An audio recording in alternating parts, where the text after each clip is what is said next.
зборови на охрабрување. Ја слушате програмата Охрабрувачки зборови од авторот Дарлин Сала. Откри како да го ползуваш твоето време.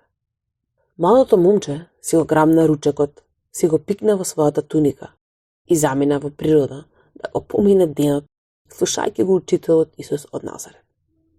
Не знаеме дали го спакувал ручекот сам или мајка му го подготвила тие 5 лепчиња од јачмен и 2 риби за него. Но сигурно немал поим дека наскоро неговиот едноставен ручек ќе биде употребан од страна на Исус да нахрани од прилика 15.000 луѓе, 5.000 мажи, плюс жени и деца. Додека наближуваше вечерта по долг ден поучување, Исус праша: каде да купиме леп за да ги нахраниме овие луѓе? Јован 6:5 стих. Андреј од учениците прозборува: има едно момче тука со 5 лева од јачмен и 2 риби.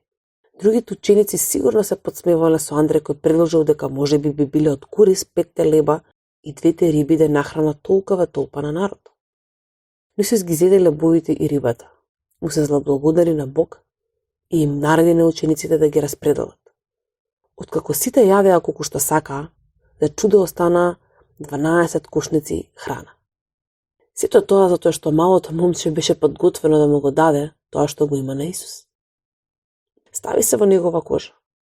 Лесно би било да си помисли: зошто да му го дадам ручекот на Исус?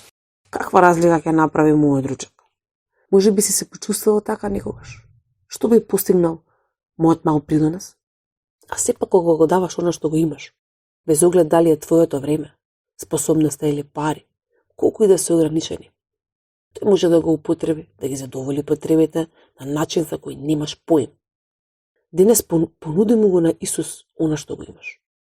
Може би дури на небото ќе откриеш како Бог го употребувал тоа што го даде, за да ги допре животите на луѓето кои имале потреба. Но како што еднаш рекол некој: малку е многу кога Бог е посред. Ја слушнавте програмата Охрабрувачки зборови на македонски јазик од авторот Дарлин Сала.